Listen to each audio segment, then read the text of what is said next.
On February 3, 1931, a 7.8 magnitude earthquake devastated Hawke's Bay, New Zealand. It killed 256 people and destroyed the cities of Napier and Hastings. This massive 3-minute earthquake permanently altered the landscape. It lifted coastal areas up by 2 meters and created thousands of acres of dry land straight from the sea. It erased most of the former Ahuriri Lagoon. The landscape was so altered that it was unrecognizable, and in fact, the old maps were no longer reliable or useful. So the people who rebuilt the city had to work from compasses to recover bearings because the old plats no longer corresponded to the land beneath their feet. Hi, in case we haven't had the pleasure of meeting, I'm Dr. Scott Postma, and I've been an educator for more than 30 years.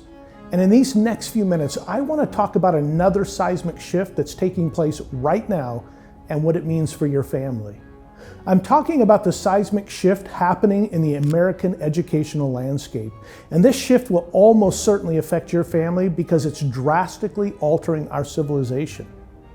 In the first place, society has stopped trusting the public schools. Now, I know that for many people this has been the case for a very long time, but more than ever, especially since the COVID pandemic, the long failure of government education has become starkly apparent to the greatest number of people in the history of our nation.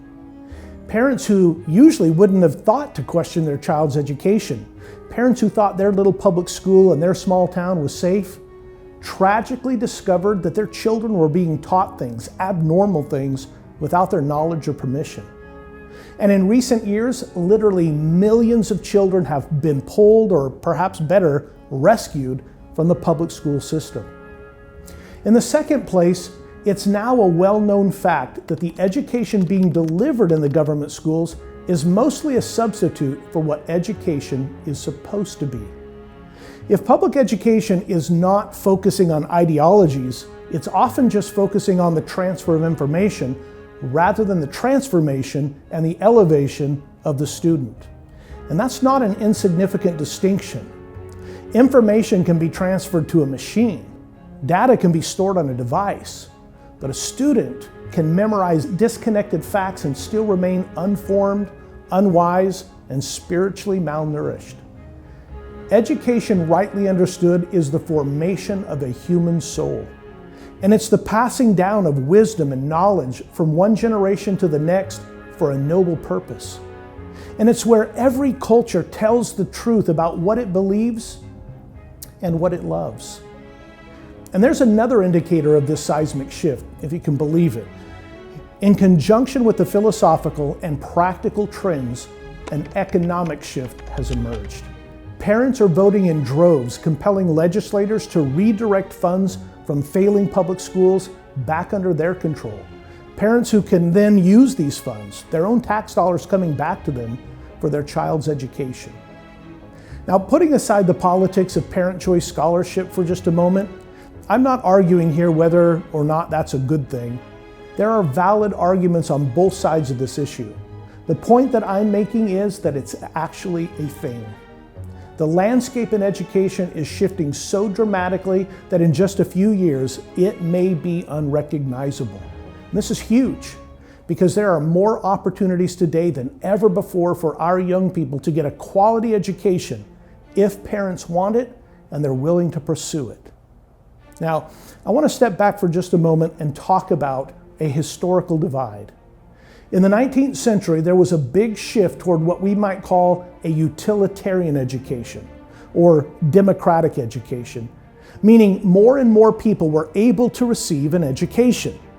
Now, there's certainly value in the fact that more students can read and write today. More students are literate than many earlier periods of history, and that's a tremendous achievement. But anytime you democratize something, the tendency is to race to the bottom. You can see this in the proliferation of fast food restaurants and tract homes. In order to make something affordable and accessible to the greatest number of people possible, standards are increasingly lowered. What happens, however, is that the lowering of standards begins to dilute the very thing it was meant to accomplish.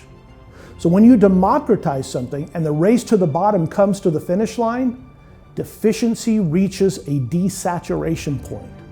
Eventually, the culture pushes back and says, we're glad more people can read and write, but what is now passing for education is no longer desirable.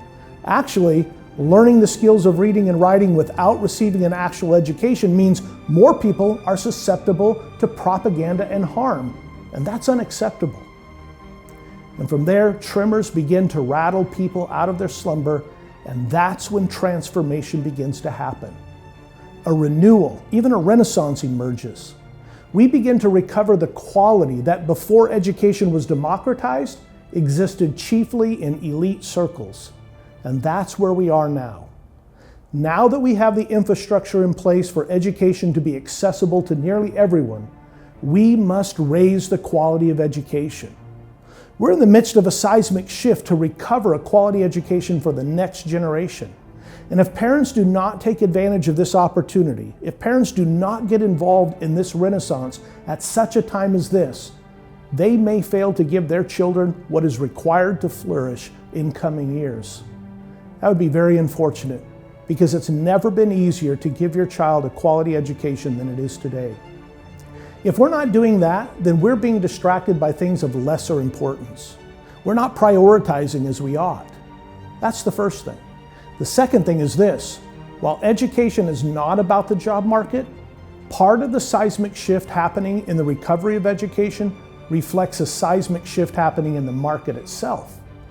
Jobs that existed when I was growing up no longer exist today. Jobs we could not even imagine when I was growing up are now staples of our economy. And as the job market continues to shift, and as artificial intelligence replaces a great deal of repetitive robotic work, whether or not you like AI, vocational life is not going to look remotely familiar in a decade from now. And I do not think that AI has even hit its full stride yet, so we have no idea what's coming. The young people who are going to have a place in the world, who will be the influencers, the builders, the movers and shakers, if you will, those who will have the opportunity to do meaningful work and secure a good vocation, they're going to be those young people who have received the one thing you cannot get from large language models: a humane education, the education of the whole person, an education that forms judgment, imagination, courage, eloquence, attention, and wisdom. And in a world where vocations ebb and flow like the tide, our children need the critical qualities of mind and durable qualities of character that will serve them in circumstances we cannot now even predict. Giving your child that education has never been easier, and it has never been more important. So I wanted to make this video to encourage parents to begin thinking seriously about their child's education. This school year is finishing up, so this is the right time to be thinking about next year. Not in July, not in August. Right now is the time to begin thinking about your child's education. In the next video, I'm going to share the compass questions parents need to ask when the old educational maps no longer work. I'll talk about the questions you should be asking, the people you should be talking to, and the kinds of resources that you should consider. So until I see you in the next video, be thinking about both the priority and the ease of giving your child a quality, humane education in the 21st century.